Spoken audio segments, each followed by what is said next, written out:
নমস্কাৰ অৱশেষত কেন্দ্ৰীয় চৰকাৰ ৰেলৱে কৰ্মচাৰীসকলৰ কাৰণে আহিল ভাল খবৰ সলনি কৰা হৈছে কিছু নতুন নিয়ম আপোনালোকে নিশ্চয় দেখিছে বিষয়বস্তুটো হৈছে introduction of unified pension scheme as an option under the national pension system railway কৰ্মচাৰীসকলৰ ক্ষেত্ৰত ইউপিএছক এটা অপশন হিচাপে অনা হৈছে আৰু তাৰ কাৰণে আপোনালোকে নিশ্চয় দেখিছে the general manager principal financial adviser all zonal railways প্ৰডাকশ্যনৰ ফালৰ পৰা জাননী জাৰি কৰা হৈছে আপোনালোকে বিষয়টো দেখিছে যে introduction of unified pension scheme as an option under the national pension system অৰ্থাৎ ৰেলৱে কৰ্মচাৰীসকলৰ ক্ষেত্ৰতো ইউনিফাইড পেনশন স্কিমৰ সুবিধা এতিয়া তেওঁলোকে ল'ব পাৰিব এটা অপশন হিচাপে আৰু ইয়াৰ ক্ষেত্ৰত কিছু সালসলনি কৰা হৈছে এ কপি অফ গেজেট নোটিফিকেশন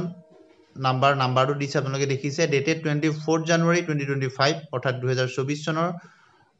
2025 চনৰ 24 জানুৱাৰীত যেটো গেজেট নোটিফিকেশনৰ কথা কোৱা হৈছে by the department of financial service ministry of ফাইনান্সৰ যেটো নোটিফিকেশন 24 জানুৱাৰী 2025 তাৰ কথা কোৱা হৈছে in partial modification of the ministry of finance department of economic affairs notification নাম্বাৰটো দিছে ডেটেড 22 ডিসেম্বৰ 2003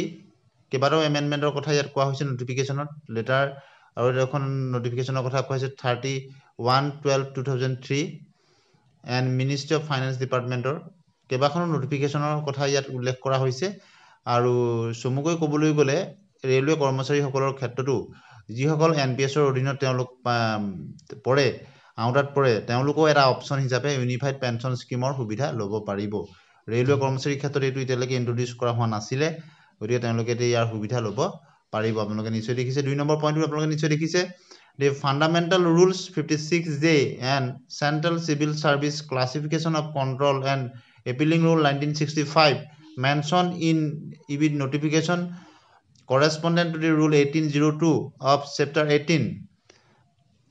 and railway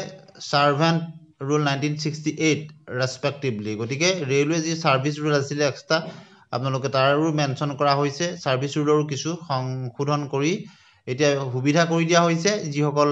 2004 ৰ পিছৰ যিসকল ফেব্ৰুৱাৰী 2004 ৰ পিছৰ যিসকল কৰ্মচাৰী যিসকল এনপিএছৰ আউটাত পৰিছিল তেওঁলোকে ইউনিফাইড পেনশন স্কিমৰ সুবিধা ল'ব পাৰিব যিটো 1 এপ্ৰিল 2025 ৰ পৰা কাৰ্যকৰী কৰিব কেন্দ্ৰীয় চৰকাৰে গতিকে যেহেতু ৰেলৱেৰ ক্ষেত্ৰত কিছু কথা বেলেগ হয় ৰেলৱেৰ ক্ষেত্ৰতো এইটো এমেন্ডমেন্ট কৰি তাৰ সুবিধা দিয়া হৈছে গতিকে বাকি ইউপিএছৰ যিখিনি নোটিফিকেশন সেইখিনি আপোনালোকে নিশ্চয় গম পাইছে কি সুবিধা লাভ কৰিব পাৰিব ইউপিএছত আৰু কিখিনি সুবিধা থাকিব সকলোখিনি গম পাইছে গতিকে ৰেলৱে কৰ্মচাৰীসকলৰ ক্ষেত্ৰতো অৱশেষত এটা অপশন আহিল এনপিএছৰ ঠাইত তেওঁলোকে ইউনিফাইড পেনশন স্কিম ল'ব পাৰিব গতিকে আপোনালোকে কমেন্ট সেকশনত জনাব যে